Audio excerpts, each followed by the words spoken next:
السلام علیکم ورحمۃ اللہ تعالی وبرکاتہ۔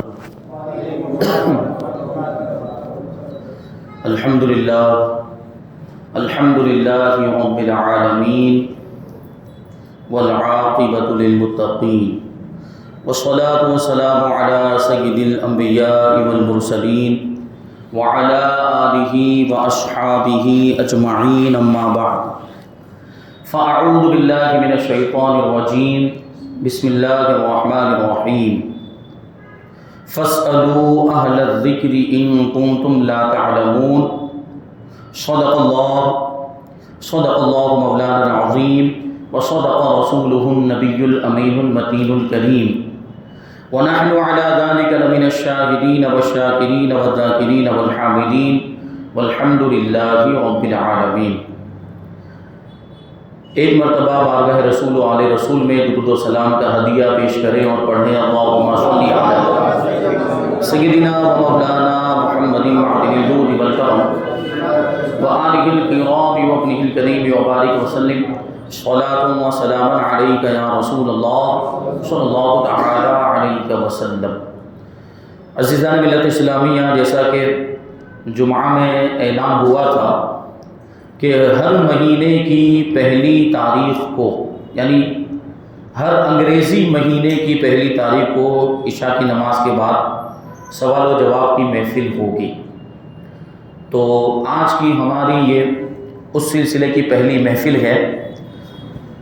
اور چونکہ ابھی 3 دن پہلے ہی اعلان ہوا ہے، اس لیے ابھی ہمارے پاس سوالات آئے بھی نہیں ہیں، تو سوالات کو شامل نہیں کیا جا سکتا۔ حالانکہ ہم پرانے سوالات بھی شامل کر سکتے تھے، لیکن ہماری خواہش یہ ہے کہ جب یہ نیا پروگرام شروع ہوا ہے تو نئے سوالات جو لوگوں کی ضرورت کے سوالات ہوں انشاءاللہ وہ ہم شامل کریں گے۔ اس کے لیے ہم نے سوال باکس کا بھی اعلان کیا تھا، وہ سوال باکس بنوایا جائے گا اور انشاءاللہ اس کو لگا دیا جائے گا، تو جو بھی بھائی ہمارے جو بھی مسئلہ پوچھنا چاہتے ہیں تو وہ ایک کاغذ پر لکھ کر، وہ کسی بھی زبان میں لکھ سکتے ہیں، ہندی میں بھی لکھ سکتے ہیں، گجراتی میں بھی لکھ سکتے ہیں، انگلش میں بھی لکھ سکتے ہیں اور اردو میں بھی لکھ سکتے ہیں۔ لکھنے کے بعد وہ سوال باکس کے اندر اپنا سوال ڈال دیں گے، انشاءاللہ جب وہ ایک تاریخ آئے گی اس سے پہلے ہی باکس میں سے سوالات نکال لیے جائیں گے اور ان سوالات کے جوابات اس پروگرام میں شامل کیے جائیں گے۔ تو اس میں ظاہر سی بات ہے، اس بات کا لحاظ رکھنا ضروری ہے، اور جو لوگ سوالات لکھ کر دیں گے ان لوگوں کا اس محفل میں حاضر ہونا ضروری ہے، ورنہ ان کو جواب کیسے پتہ چلے گا؟ سوال اگر انہوں نے وہاں پہ ڈال دیا، چلے گئے اور پھر محفل میں آئے ہی نہیں، محفل میں تو جواب دیا جائے گا لیکن اگر وہ محفل میں حاضر نہیں ہوئے تو ان کو سوال کا جواب پتہ ہی نہیں چلے گا۔ تو جن لوگوں کے سوالات ہوں وہ خاص طور پر محفل میں تشریف لائیں، اور ان کے علاوہ بھی دوسرے حضرات بھی محفل میں آئیں۔ چونکہ یہ پہلی محفل ہے اس لیے ہم تعداد بھی کم دیکھ رہے ہیں، ورنہ الحمدللہ ہمارے یہاں پہ محفلوں میں اچھی خاصی تعداد ہوتی ہے۔ تو اپنے دوستوں، احباب کو، رشتہ داروں کو بھی اس پروگرام میں لے کر آئے۔ تو یہ بات ذہن میں رکھیں کہ جو لوگ سوال پوچھتے ہیں صرف محفل ان لوگوں کے لیے نہیں ہے، یہ سارے لوگوں کے لیے ہے، کیونکہ شریعت کا حکم معلوم کرنا یہ تو ہر ایک مسلمان کی ذمہ داری ہے۔ تو جس نے سوال پوچھا ہے، ایسا نہیں کہ صرف وہی حاضر ہو، دوسرے لوگ یہ سوچے کہ ہم نے تو سوال پوچھا ہی نہیں ہے تو ہم کیوں جائیں۔ تو یہ محفل سب کے لیے ہے۔ اس محفل کا مقصد یہ ہے کہ دینی معلومات زیادہ سے زیادہ لوگوں تک پہنچائی جائے، اسلام کے احکام، شریعت کے مسائل زیادہ سے زیادہ لوگوں تک پہنچے تاکہ وہ شریعت کے مطابق اپنی زندگی گزار سکیں۔ اور ہر انسان کی زندگی میں مسائل پیش آتے ہیں، الجھنیں پیش آتی ہیں، تو وہ ضرور سوالات پوچھیں۔ سوال پوچھنے سے علم میں اضافہ ہوتا ہے، معلومات میں اضافہ ہوتا ہے، اور اسی مقصد کے تحت ہم نے اس پروگرام کی شروعات کی ہے۔ تو آج کا یہ پہلا پروگرام ہے، تو سوالات تو نہیں لیکن کچھ ضروری باتیں انشاءاللہ تبارک و تعالیٰ اسی محفل کے تعلق سے ہم شامل کریں گے، اور آپ کو انشاءاللہ ان باتوں سے فائدہ بھی ہوگا۔ تو یہ محفل جو بڑی اہمیت والی محفل ہے، بڑی ضروری محفل ہے، اور اس کی فضیلت بھی ہے۔ ایسی محفلوں میں اگر حاضر ہوں تو اس کی برکتیں ظاہر ہوتی ہیں۔ یہ بات ذہن میں رکھیں کہ اس طرح کی محفل یہ کوئی آج کل کی محفل نہیں، کوئی نئی محفل نہیں ہے، بلکہ یہ تو حضور پاک صلی اللہ علیہ وسلم کے زمانے سے اس طرح کی محفلیں ہوتی آئی۔ حضور پاک صلی اللہ علیہ وسلم کے زمانے میں حضور صلی اللہ علیہ وسلم تشریف فرما ہوتے تھے، عام طور پر مسجد نبوی میں تشریف فرما ہوتے، اور صحابہ کرام کا مجمع ہوتا۔ صحابہ کرام حضور پاک صلی اللہ علیہ وسلم کی بارگاہ میں جھنبٹ بنا کر بیٹھ جاتے تھے، حلقے بنا کر بیٹھ جاتے تھے، اور صحابہ کرام کی جو بھی الجھنیں ہوتی، جو بھی سوالات ہوتے، وہ حضور کی بارگاہ میں پیش کرتے تھے، اور حضور ان سوالوں کے جواب ارشاد فرماتے تھے۔ اب اس محفل کو اپنے تصور میں تو لائیں، اور یہ بھی غور کریں کہ وہ سوال کرنے والے بھی کیسے اور جواب دینے والے بھی کیسے۔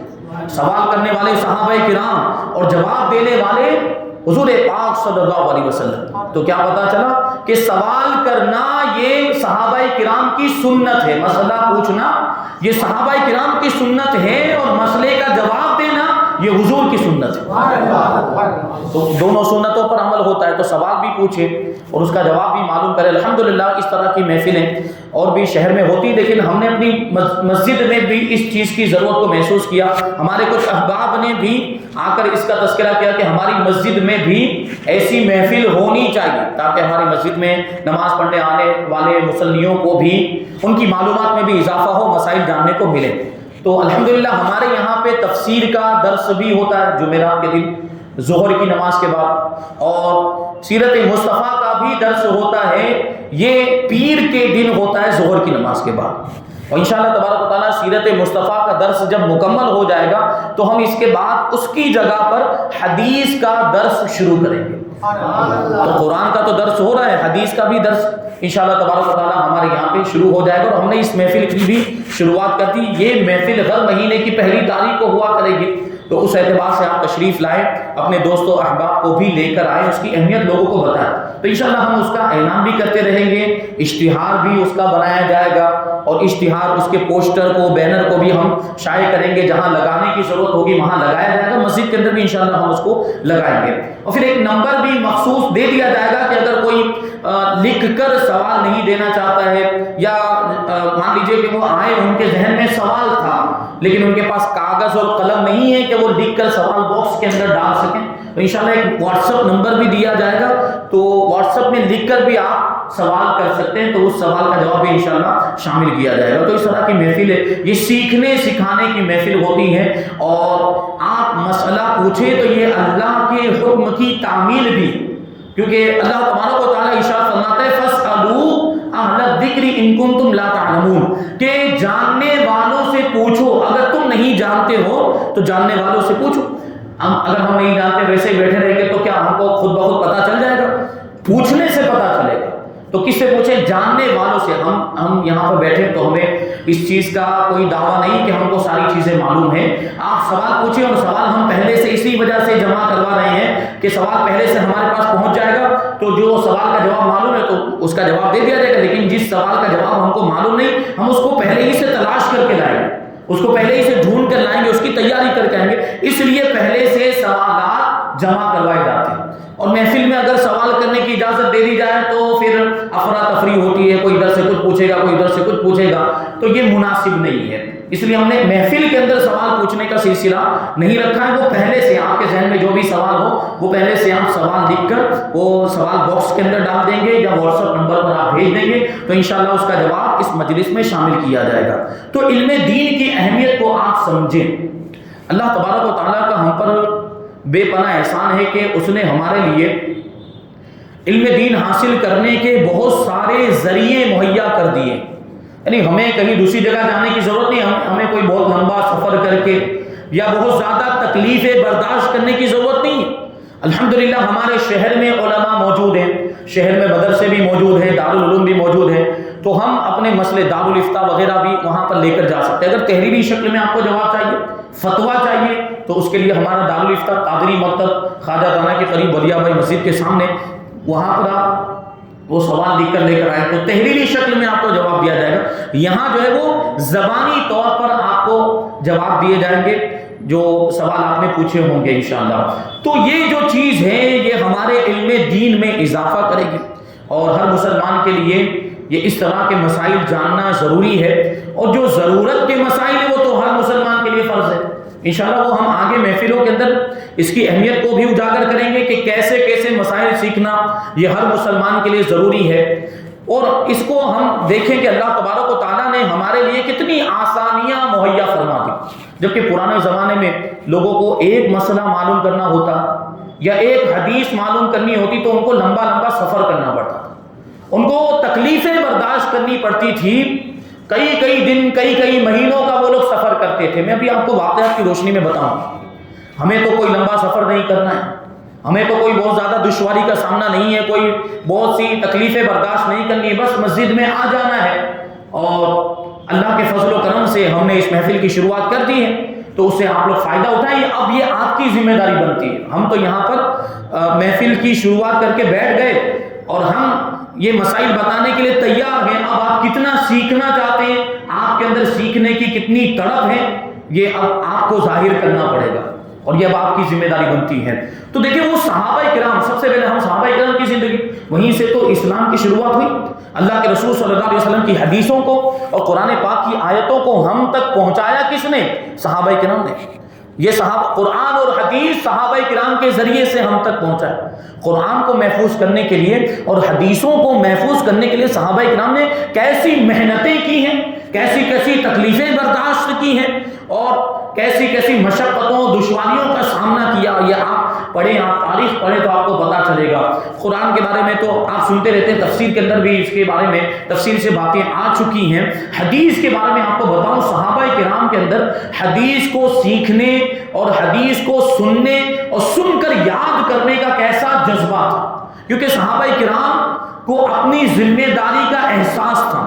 صحابہ کرام کو اللہ کے رسول کا زمانہ ملا، انہوں نے حضور پاک صلی اللہ علیہ وسلم کا دیدار کیا، ایمان کی حالت میں حضور کا دیدار کرنے کی وجہ سے تو صحابیت کا مرتبہ ملا، اور صحابیت کا مرتبہ پھر ایسا مرتبہ ہے کہ پھر کوئی ولی، بعد والا کوئی ولی کتنے بھی اونچے مقام پر کیوں نہ پہنچ جائے، چاہے وہ قطب بن جائے یا ابدال بن جائے یا غوثیت کے مرتبے پر پہنچ جائے، وہ کسی صحابی کے درجے تک نہیں پہنچ سکتا، کیونکہ صحابی کو جو فضیلت حاصل ہے اللہ کے رسول کا دیدار اپنے ماتھے کی آنکھوں سے کرنا، خواب میں تو اب دیدار ہو سکتا ہے حضور کے ظاہری مثال کے بعد، خواب میں حضور کو دیکھا جا سکتا ہے، لیکن ظاہری طور پر بیداری کے عالم میں یہ شرف اور یہ فضیلت، یہ خصوصیت صحابہ کرام کو حاصل ہے۔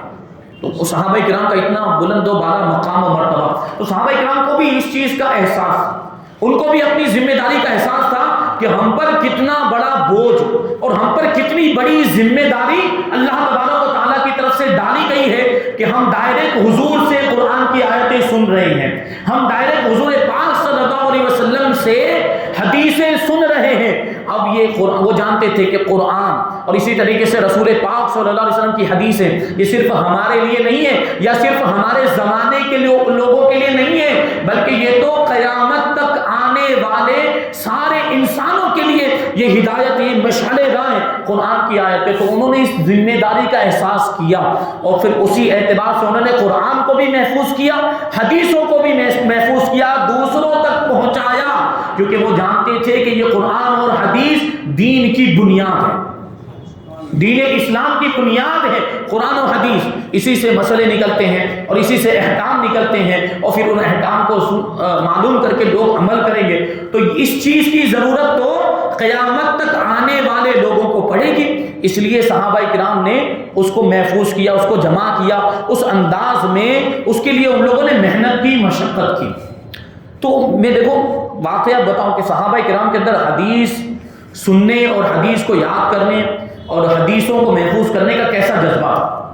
حضرت عبداللہ ابن عباس رضی اللہ تعالیٰ عنہ، جن کو سید المفسرین کہا جاتا ہے، بڑے جلیل القدر صحابی ہیں، اور حضرت عبداللہ ابن عباس یعنی حضرت عباس کے بیٹے، حضرت عباس رضی اللہ تعالیٰ عنہ حضور کے چچا ہیں، تو اس اعتبار سے حضرت عبداللہ ابن عباس حضور پاک صلی اللہ علیہ وسلم کے چچا زاد بھائی ہوئے، یہ ایک رشتہ، اور دوسرا رشتہ ام المؤمنین حضرت بی بی میمونہ رضی اللہ تعالیٰ عنہ، یہ حضرت عبداللہ ابن عباس رضی اللہ تعالیٰ عنہ کی خالہ ہے، حضرت بی بی میمونہ رضی اللہ تعالیٰ عنہ۔ اب ظاہر سی بات ہے خالہ ہے، تو حضرت عبداللہ ابن عباس رضی اللہ تعالیٰ عنہ کا حضور کے مکان مبارک میں آنا جانا ہوتا تھا شب و روز، اور بچپن سے لے کر بچپن میں تو بچے تو کہیں بھی چلے جاتے ہیں. تو حضرت عبداللہ ابن عباس، حضرت بی بی میمونہ، چونکہ آپ کی خالہ تھی اس لیے حضور کے مکان مبارک میں آپ آتے جاتے تھے، تو سوچیں آپ کہ انہوں نے کیا کیا نہیں سیکھا ہوگا.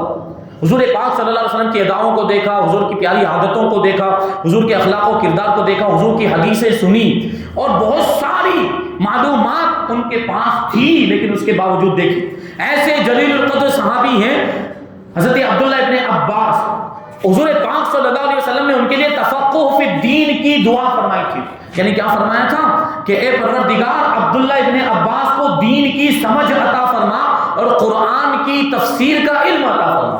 اور قرآن کی تفسیر کی اکثر روایتیں حضرت عبداللہ ابن عباس سے مروی ہیں، اسی وجہ سے آپ کو سید المفسرین بھی کہا جاتا ہے. ایسا آپ کا علم تھا. لیکن اس کے باوجود جب حضور پاک صلی اللہ علیہ وسلم کا وصال ظاہری ہو گیا تو حضرت عبداللہ ابن عباس ایک انصاری صحابی کے پاس گئے. انصاری صحابی یعنی مدینہ منورہ کے رہنے والے صحابی.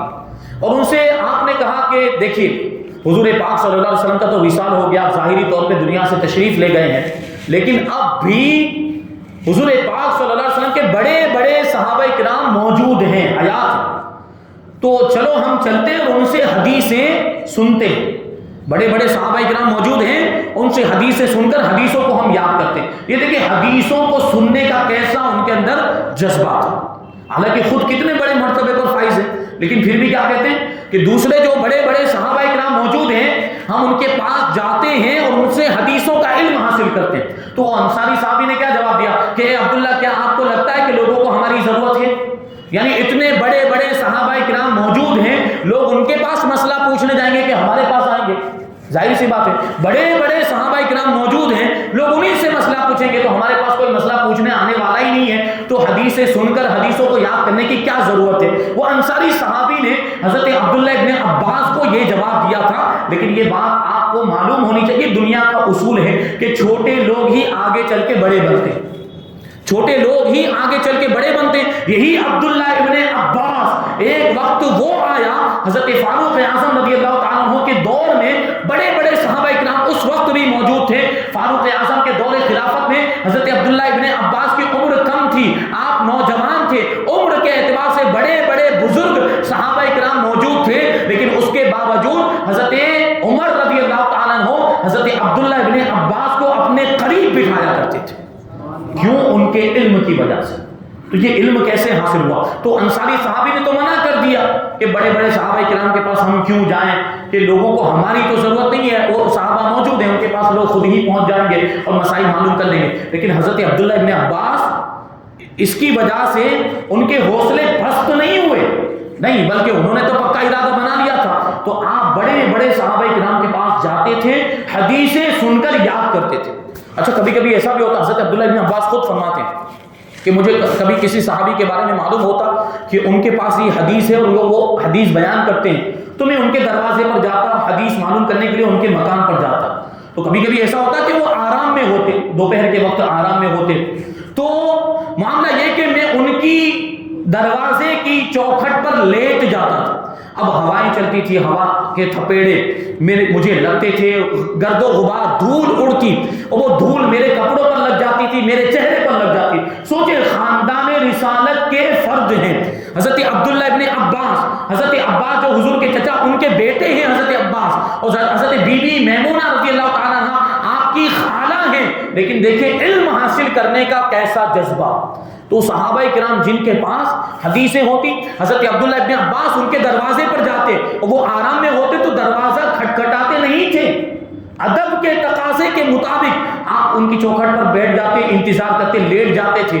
کبھی کبھی ہوائیں چلتی تو وہ گرد و غبار کی وجہ سے آپ کے کپڑے بھی گرد آلود ہو جاتے، وہ مٹی اور دھول آپ کے چہرے پر لگ جاتی. جب وہ صحابی اپنے مکان سے باہر تشریف لاتے، جب دروازہ کھولتے تو حضرت عبداللہ ابن عباس رضی اللہ تعالیٰ عنہما کو اپنی چوکھٹ پر لیٹا ہوا دیکھتے تو ان کو بڑا تعجب ہوتا کہ یہ آپ یہاں پر کیسے؟ تو حضرت عبداللہ ابن عباس اپنے آنے کا مقصد بیان کرتے تھے کہ میں حدیث سننے کے لیے آیا ہوں اور حدیث کی کا علم حاصل کرنے کے لیے میں آپ کی بارگاہ میں حاضر ہوا. تو وہ صحابی جواب دیتے کہ آپ تو خاندان اہل بیت کے ایک فرد ہیں، خاندان رسالت کے ایک فرد ہیں، آپ نے یہاں آنے کی کیوں تکلیف کی؟ ہمیں بلا لیا ہوتا ہم خود آپ کے پاس حاضر ہو جاتے. تو حضرت عبداللہ ابن عباس کہتے ہیں کہا ٹھیک ہے ایسا، لیکن حضرت عبداللہ ابن عباس نے یہ نہیں کہا. حضرت عبداللہ ابن عباس نے کہا کہ مجھے حدیث کا علم حاصل کرنے کی ضرورت ہے، اس لیے میں حاضر ہوا. زبان حال سے یہ ارشاد فرمایا کہ پیاسے کو کنویں کے پاس جانا پڑتا ہے، کنواں پیاسے کے پاس نہیں آتا.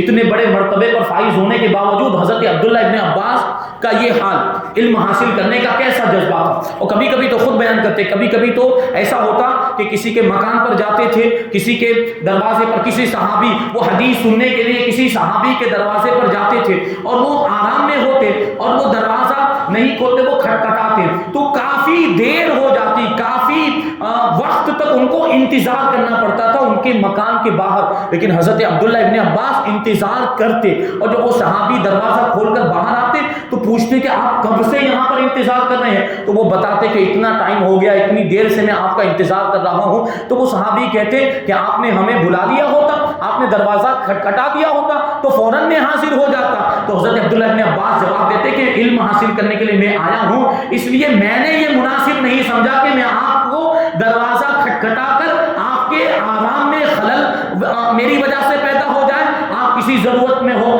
آپ کسی کام میں مشغول ہو اور میری وجہ سے آپ کو ڈسٹرب ہو جائے، اس لیے یہ بات مجھے گوارا نہیں کہ میں آپ کے دروازے کو کھٹکھٹاؤں. یہ صحابہ کرام کا کردار، یہ صحابہ کرام کا عمل. تو ہمیں علم حاصل کرنے کے لیے کتنی کوشش کرنی چاہیے، ہمارے اندر بھی تو علم حاصل کرنے کا جذبہ ہونا چاہیے. حضرت ابو ایوب انصاری رضی اللہ تعالیٰ عنہ کیسے جلیل القدر صحابی ہیں، آپ نے نام سنا ہوگا حضرت ابو ایوب انصاری.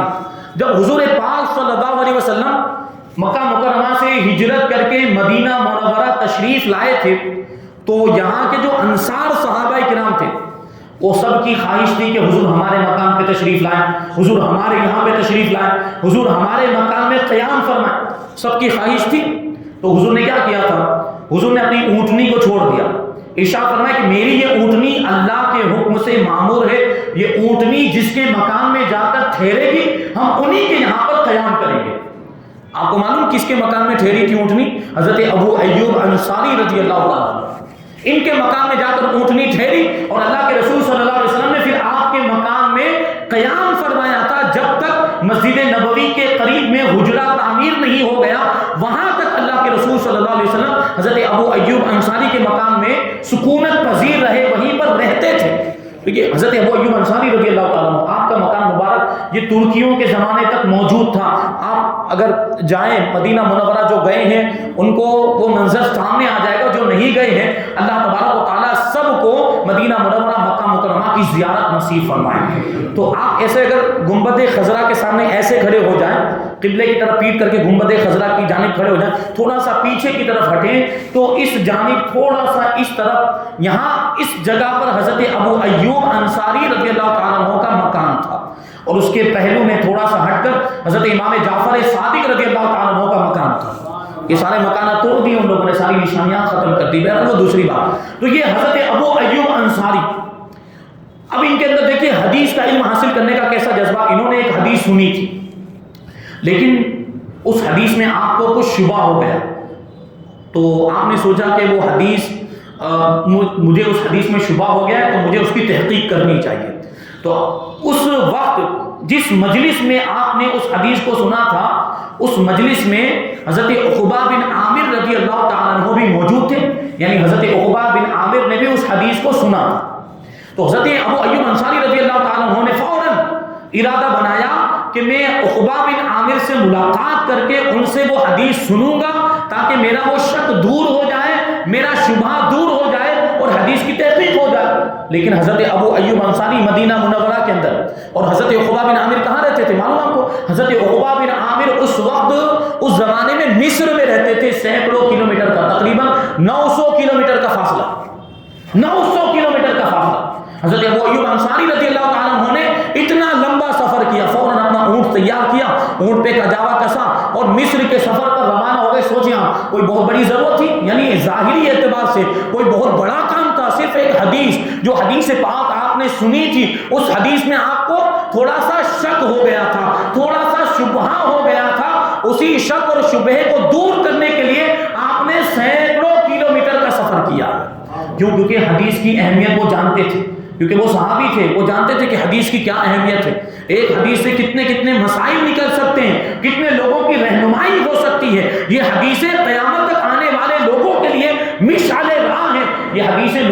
ہدایت اور رہنمائی کا کام انجام دیتی ہیں، تو وہ اس چیز کی اہمیت کو جانتے تھے۔ اس لیے حضرت ابو ایوب انصاری رضی اللہ تعالیٰ عنہ نے اتنا لمبا سفر کیا، بڑھاپے کا زمانہ، اس زمانے میں آپ کی عمر بھی زیادہ ہو چکی تھی، اور اس کے بعد اتنا لمبا سفر، کئی مہینوں کا سفر طے کرنے کے بعد حضرت ابو ایوب انصاری رضی اللہ تعالیٰ عنہ مصر پہنچے۔ مصر میں اس زمانے میں وہاں کے گورنر حضرت مسلمہ بن مخلد انصاری مصر کے اس وقت گورنر تھے۔ حضرت ابو ایوب انصاری رضی اللہ تعالیٰ عنہ پہلے ان کے پاس تشریف لے گئے تو انہوں نے آنے کی وجہ پوچھی کہ ابو ایوب انصاری آپ کا آنا کیسے ہوا، کیا ضرورت تھی، کس کام سے آئے ہیں؟ حضرت ابو ایوب انصاری نے کوئی بات نہیں کی، صرف اتنا کہا کہ آپ میرے ساتھ ایک آدمی بھیجیے تاکہ وہ مجھے حضرت عقبہ بن عامر کے مکان تک پہنچا دے، مجھے ان سے کام ہے۔ تو ایک آدمی آپ کے ساتھ کر دیا گیا، اور اس آدمی کے ساتھ آپ حضرت عقبہ بن عامر رضی اللہ تعالیٰ عنہ کے مکان پر پہنچے۔ حضرت عقبہ بن عامر کو جیسے ہی پتا چلا کہ حضرت ابو ایوب انصاری آئے، فوراً اپنے مکان سے باہر تشریف لائے اور حضرت ابو ایوب انصاری کو گلے سے لگا لیا، فرتے شوق میں اور فرتے محبت میں۔ یہ صحابہ کرام کے درمیان آپس میں ایسی محبت تھی، انہیں گلے سے لگا لیا اور پھر پوچھا کہ کیسے آنا ہوا؟ تو حضرت ابو ایوب انصاری رضی اللہ تعالیٰ عنہ خود اپنی زبان سے ارشاد فرماتے ہیں کہ ایک حدیث پاک ہے، وہ آپ نے سنی ہے اور میں نے سنی، اور ہم دونوں کے علاوہ اس وقت اس حدیث کو سننے والا دنیا میں کوئی بھی موجود نہیں ہے، اور اس حدیث میں مجھے کچھ شک ہو گیا، مجھے کچھ شبہ ہو گیا ہے، تو اس حدیث کی تحقیق کرنے کے لیے میں مدینہ منورہ سے سفر کر کے مصر آیا ہوں۔ وہ حدیث جو ہے پردہ پوشی کے بارے میں ہے، کون وہ حدیث آپ نے سنی؟ تو وہ حدیث آپ مجھے سنائیے تاکہ میرا شک دور ہو جائے۔ تو حضرت عقبہ بن عامر نے کہا کہ ہاں، میں نے اللہ کے رسول صلی اللہ علیہ وسلم کو فرماتے ہوئے سنا، اللہ کے رسول صلی اللہ علیہ وسلم نے ارشاد فرمایا کہ جو شخص دنیا میں کسی مومن کی پردہ پوشی کرے گا، اللہ تبارک و تعالیٰ قیامت کے دن اس کے عیبوں کو چھپا دے گا۔ اللہ تبارک و تعالیٰ قیامت کے دن اس کی پردہ پوشی فرمائے گا۔ اب سوچے کتنی پیاری حدیث ہے، اب ایسی حدیث کو کون محفوظ نہ کرے، ایسی حدیث کو کون یاد نہ کرے؟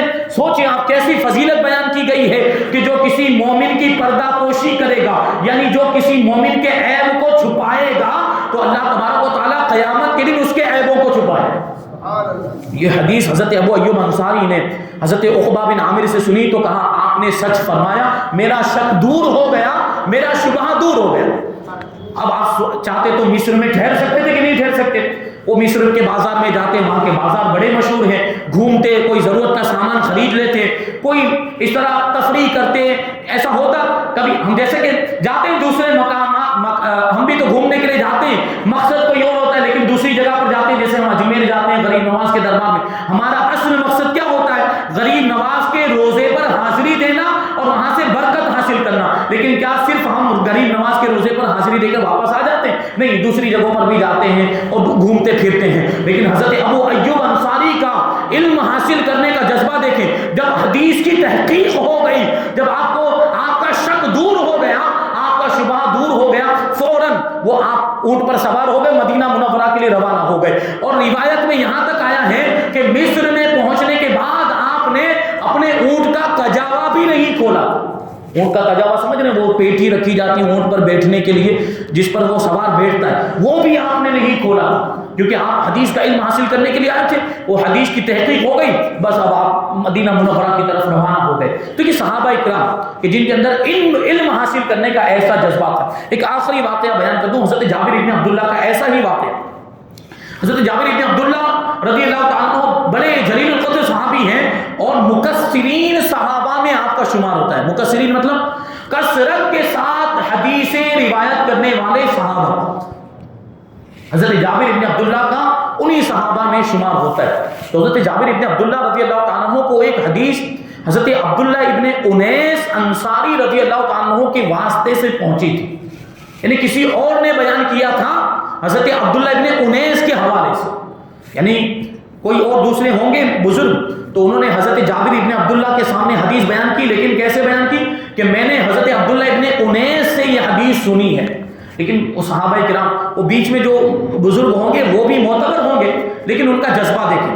حضرت جابر ابن عبداللہ کو شوق پیدا ہوا کہ یہ حدیث مجھے حضرت عبداللہ ابن انیس کے ذریعے سے پہنچی، ان کے واسطے سے بیان کرنے والا بیچ میں ایک آدمی اور ہے، اور حضرت عبداللہ ابن انیس نے ڈائریکٹ اس حدیث کو رسول اللہ صلی اللہ علیہ وسلم سے سنا ہے، اور حضرت عبداللہ ابن انیس اس وقت حیات تھے، زندہ تھے، تو حضرت جابر ابن عبداللہ نے کہا کہ کیوں نہ میں خود جا کر براہ راست بالمشافہ یہ حدیث حضرت عبداللہ ابن انیس سے سنوں۔ اور اس وقت حضرت عبداللہ ابن انیس ملک شام میں موجود تھے، سیریا میں، اور آپ جانتے ہیں مدینہ منورہ اور ملک شام میں بھی سینکڑوں کلومیٹر کا فاصلہ ہے۔ حضرت جابر ابن عبداللہ نے فوراً اونٹنی کو تیار کیا اور سفر کرتے ہوئے ملک شام پہنچے۔ 1 مہینے کا سفر، کتنے مہینے کا سفر؟ اس زمانے کے اعتبار سے وہ اونٹوں پر سفر ہوتا تھا، گھوڑوں پر سفر ہوتا تھا، 1 مہینے کا سفر، وہ سفر کی مشقتیں برداشت کی، تکلیفیں برداشت کی، 1 مہینے کا سفر طے کرنے کے بعد آپ ملک شام پہنچے۔ حضرت عبداللہ ابن انیس رضی اللہ تعالیٰ عنہ سے آپ کی ملاقات ہوئی تو دوسری کوئی بات نہیں، سلام کے بعد سیدھا پوچھتے ہیں کہ ایک حدیث مجھے آپ کے واسطے سے، آپ کے حوالے سے پہنچی ہے، اور وہ حدیث مظالم کے بارے میں ہے، یعنی ظلم کے بارے میں ہے۔ وہ حدیث آپ نے اللہ کے رسول سے سنی، وہ حدیث مجھے آپ بالمشافہ براہ راست مجھے سنائیں، میں وہ حدیث سننے کے لیے مدینہ منورہ سے اتنا لمبا سفر کرنے کے بعد یہاں آیا ہوں۔ تو حضرت عبداللہ ابن انیس رضی اللہ تعالیٰ عنہ نے پھر وہ حدیث سنائی۔ وہ حدیث کیا تھی؟ اس حدیث کو بھی سنیں تو اس کی اہمیت کا آپ کو اندازہ ہوگا۔ حضرت عبداللہ ابن انیس کہتے ہیں کہ میں نے اللہ کے رسول صلی اللہ علیہ وسلم کو فرماتے ہوئے سنا کہ جب میدان محشر قائم ہوگا، جب قیامت قائم ہوگی، تو اللہ کی طرف سے ایک ندا دینے والا ندا دے گا، ایک پکارنے والا پکارے گا جس کو دور اور نزدیک والے سب سنیں گے، کیونکہ وہاں پر تو یہ سارے فاصلے ختم ہو جائیں گے، یہ فاصلے دنیا کے اعتبار سے۔ اللہ تبارک و تعالیٰ کی قدرت، اللہ تبارک و تعالیٰ اس پر قادر ہے کہ ایک ہی ساتھ میں سارے لوگوں تک آواز پہنچ جائے، قریب والے بھی سن لیں، دور والے بھی سن لیں۔ تو ندا دینے والا میدان محشر میں ندا دے گا، پکارنے والا پکار کر کہے گا، تو میدان محشر میں تو اولین اور آخرین سب جمع ہوں گے، جب سے دنیا بنی جتنے لوگ آئے، جب تک دنیا قائم رہے گی جتنے لوگ آئیں گے سب اس وقت میدان محشر میں جمع ہوں گے۔ اس وقت پکارنے والا پکار کر کہے گا، اور وہ یوں کہے گا کہ میں بے شک سخت حساب لینے والا بادشاہ ہوں، یعنی اللہ کی طرف سے یہ اعلان کیا جائے گا بے شک میں سخت حساب لینے والا بادشاہ ہوں، اور کوئی بھی جنتی اس وقت تک جنت میں داخل نہیں ہو سکتا جب تک کسی دوزخی کا حساب اس کے ذمے میں باقی ہو، اگرچہ اس نے ایک تھپڑ ہی کیوں نہ مارا۔ سوچنے جیسی بات ہے، یہ حقوق العباد کی بات ہے کہ اگر ایک تھپڑ بھی مارا ہوگا، جب تک معافی تلافی نہیں ہوگی، جب تک اس کا بدلہ نہیں لے لیا جائے گا، جب تک اس حق کو ادا نہیں کیا جائے گا، وہاں تک جنتی دوسرے اعمال کی وجہ سے جنت کا حقدار ہو چکا ہوگا، لیکن اس ایک چیز کی وجہ سے اسے روک لیا جائے گا۔ یہ حدیث پاک تھی۔ حضرت جابر ابن عبداللہ رضی اللہ تعالیٰ عنہ اتنا لمبا سفر طے کرنے کے بعد ملک شام پہنچے، اور حضرت عبداللہ ابن انیس رضی اللہ تعالیٰ عنہ سے یہ حدیث پاک سنی، اور پھر آپ بھی مدینہ منورہ کی طرف روانہ ہو گئے، واپس چلے گئے۔ تو یہ صحابہ کرام علم حاصل کرنے کا ان کے اندر کیسا جذبہ تھا، ایک ایک حدیث سننے کے لیے سینکڑوں کلومیٹر کا وہ سفر کرتے تھے۔ تو بات یہی ہے، عرض یہ کرنا چاہ رہا تھا کہ ہمیں تو اتنا کوئی لمبا سفر کرنا نہیں ہے۔ ہم نے الحمدللہ اپنی مسجد کے اندر ہی اس پروگرام کا انعقاد کیا، جس میں قرآن کی آیتیں بھی انشاءاللہ بیان کی جائے گی، حدیثوں کی روشنی میں، قرآن کی روشنی میں مسائل بیان کیے جائیں گے، احکام بیان کیے جائیں گے، جو بھی آپ سوال پوچھیں گے قرآن و حدیث کی روشنی میں، اقوال فقہا، اقوال صحابہ کی روشنی میں انشاءاللہ اس کا جواب دیا جائے گا۔ تو یہ محفل، اس کی اہمیت کو آپ سمجھیں، اور اس محفل میں ہر مہینے کی پہلی تاریخ کو آپ ضرور تشریف لائیں، اور صرف آپ اکیلے نہیں، اپنے دوست و احباب کو، اپنے رشتہ داروں کو اور اپنے چاہنے والوں کو ساتھ میں لے کر آئے، تاکہ آپ کی معلومات میں بھی اضافہ ہو اور آپ کے جو متعلقین ہیں ان کی معلومات میں بھی اضافہ ہو۔ اور اگر آپ ساتھ میں لے کر آئیں گے اور ان کو اگر معلومات حاصل ہوگی تو اس کا ثواب پھر آپ کو بھی ملے گا، کیونکہ لے کر آپ آئے۔ تو انشاءاللہ یہ محفل ہوتی رہے گی۔ اللہ تبارک و تعالیٰ کی بارگاہ میں دعا ہے کہ ہمیں تسلسل کے ساتھ اس محفل کا انعقاد کرنے کی توفیق عطا فرمائے، ہماری اس محفل کو کامیاب فرمائے، اور اس محفل کے فائدے کو عام سے عام فرمائے، زیادہ سے زیادہ لوگوں کو اس محفل میں شریک ہونے کی توفیق عطا فرمائے۔ وما علینا الا البلاغ۔ السلام علیکم۔